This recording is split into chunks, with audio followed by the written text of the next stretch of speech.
Le petit chaperon noir. Il était une fois une petite fille très vilaine, affreuse et grognon, toujours habillée de noir, avec un drôle de petit capuchon noir sur la tête. On l'appelait le petit chaperon noir. Le petit chaperon noir était méchante et malpolie, et disait toujours des gros mots, même à sa maman. Le petit chaperon noir était toujours de mauvaise humeur et rouspétait dès qu'on lui demandait d'essuyer la vaisselle ou de mettre la table. Non, et non, et renon! Le petit chaperon noir était gourmande et voleuse, et elle attendait toujours d'être seule à la cuisine pour remplir ses poches de bonbons et des gâteaux que sa maman cachait dans le grand placard. Le petit chaperon noir était toujours sale et ne voulait jamais se coiffer, ni se laver la figure, même quand elle avait des miettes et du chocolat sur les joues et le menton. Oui, vraiment, le petit chaperon noir était la plus épouvantable des petites filles qu'on ait jamais vues. Tout près de la maison où habitait le petit chaperon noir, il y avait une très très grande forêt. Et dans cette forêt vivait le loup. Mais c'était un loup très malheureux. Il faut dire que le petit chaperon noir n'arrêtait pas de l'embêter. Pourtant, il avait tout ce qu'il faut pour être un vrai loup, un loup redoutable. Le poil gris, les oreilles bien pointues, les yeux luisants et les dents aiguisées comme des couteaux. Oui, mais voilà, le petit chaperon noir n'avait pas peur de lui. Mais alors, pas du tout. Un beau matin, la maman du petit chaperon noir lui dit: N'oublie pas d'aller voir ta grand-mère tout à l'heure. Tiens, tu lui apporteras ce gâteau aux pommes. Le petit chaperon noir grogna. Oh là là, c'est toujours moi qui dois y aller. Quelle barbe! Pourtant, même en grognant et en rouspétant, elle fut bien obligée d'y aller, de peur d'attraper une bonne fessée. Pendant ce temps, dans une clairière bien tranquille, le loup était en train de digérer son déjeuner. Et quel déjeuner! Il avait tout simplement avalé 5 lapins tout entiers. Et il se disait que la vie était vraiment délicieuse, quand le petit chaperon noir n'était pas là, bien sûr. Tout à coup, il sursauta. Il venait d'entendre quelque chose qui n'était pas le bruit du vent dans les arbres, ni le cri d'un oiseau. Non, non, c'était bien pire que tout. C'était la voix d'une petite fille, c'était le petit chaperon noir. Horreur! S'écria le loup. Horreur! Où me cacher? Et il plongea dans le buisson le plus proche, la tête la première. Il ne s'était pas trompé. C'était bien le petit chaperon noir qui arrivait sur le sentier de la grande forêt. Elle n'était pas contente et fronçait les sourcils.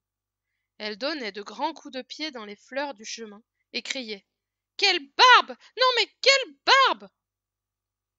Le loup, terrorisé, essaya de se faire tout petit dans son buisson alors qu'elle passait juste devant lui. Mais il avait avalé ses 5 lapins tellement vite, et il avait tellement peur que un gros hoquet lui échappa. Malheur! Le petit chaperon noir l'entendit aussitôt. Tiens, tiens, tiens, dit le petit chaperon noir. Mais regardez-moi qui est caché là-dedans. Sors un peu de là, espèce de vieille crotte de nez. Ah, tu veux pas? Attends un peu. Et fou, elle plongea dans le buisson un gros bouquet d'orties qu'elle venait d'arracher au bord du sentier. Le pauvre loup jaillit de son buisson comme un ressort, en se tenant la truffe à 2 pattes. Au feu! Ça brûle! Ça brûle! Et bing!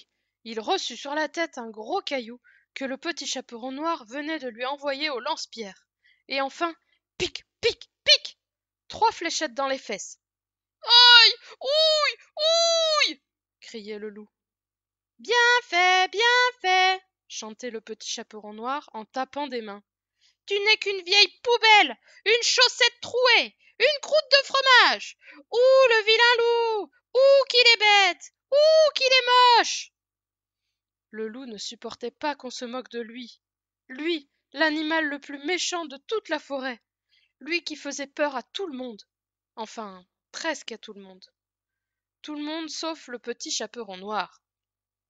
Maman! Il fondit en larmes et s'enfuit tout au fond des bois.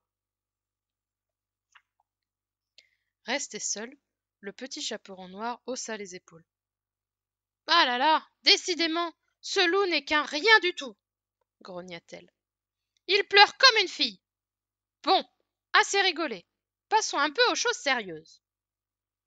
Elle posa son panier dans l'herbe et l'ouvrit. Ce gâteau est bien trop bon pour grand-mère, mais il sera parfait pour moi. Et elle le dévora jusqu'à la dernière miette. Pendant ce temps, le pauvre loup courait, courait, courait de toutes ses pattes jusqu'au bout de la forêt. Enfin, par-delà les champs vallonnés, il aperçut un bout de toit recouvert de tuiles rouges. C'était la maison de la grand-mère. Ouf! Se dit-il.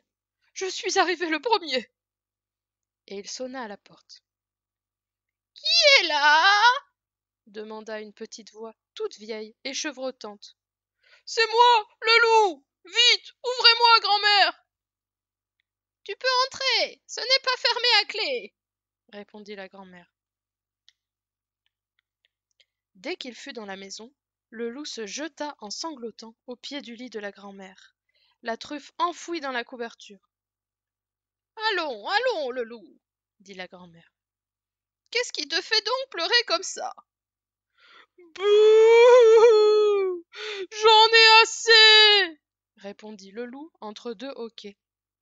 C'est toujours le petit chaperon noir, cette affreuse gamine. Elle s'est encore moquée de moi.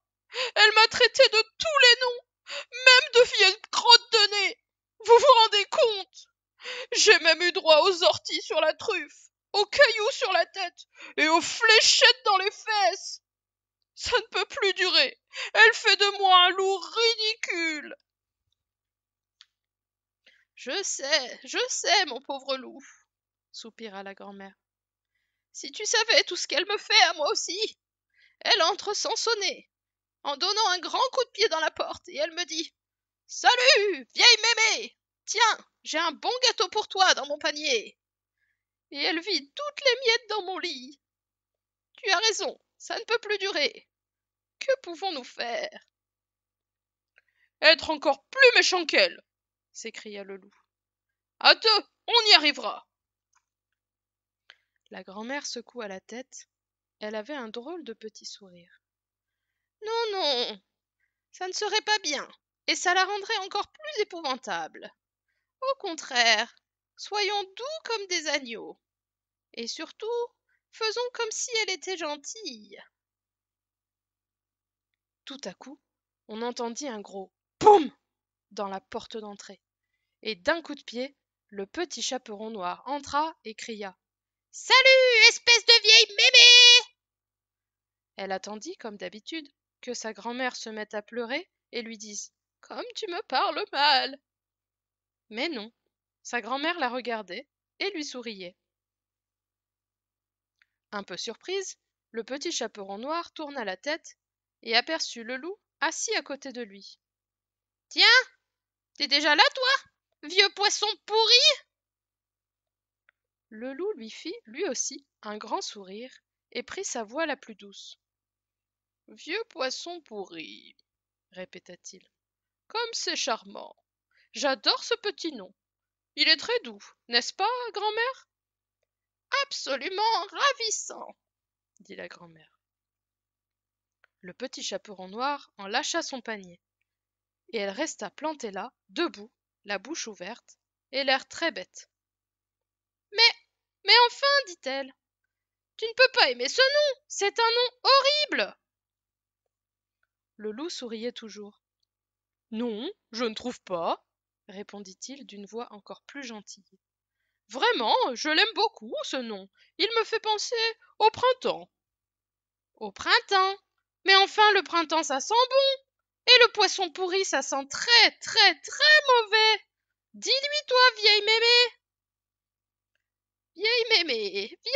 Hé, comme c'est drôle! Ce petit nom m'amusera toujours. Non, vois-tu, chère petite, moi aussi j'adore l'odeur du poisson pourri. Cette fois-ci, le petit chaperon noir ne sut pas quoi dire. Elle versa les miettes du gâteau dans le lit de sa grand-mère qui s'écria: Encore! Encore! J'adore les draps qui grattent! Elle tira la queue du loup qui lui dit: Oh! Merci! Merci tout plein! Elle déchira un rideau et sa grand-mère trouva que c'était beaucoup plus joli comme ça. Elle fit un nœud avec les oreilles du loup qui lui dit qu'il adorait sa nouvelle coiffure. Elle cassa un vase de sa grand-mère qui lui dit que de toute façon elle le trouvait bien vilain. Elle renversa la confiture sur la tête du loup qui déclara que la couleur fraise lui allait à merveille. Elle cassa un carreau de la fenêtre et la grand-mère s'écria: Oh, quelle bonne idée! Justement, j'avais trop chaud!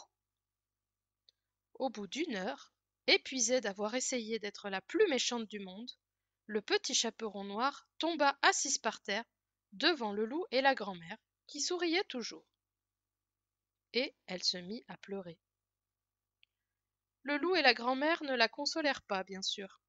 Ils sortirent de la maison sur la pointe des pieds et des pattes et allèrent faire une petite promenade en forêt pour la laisser pleurer tranquille.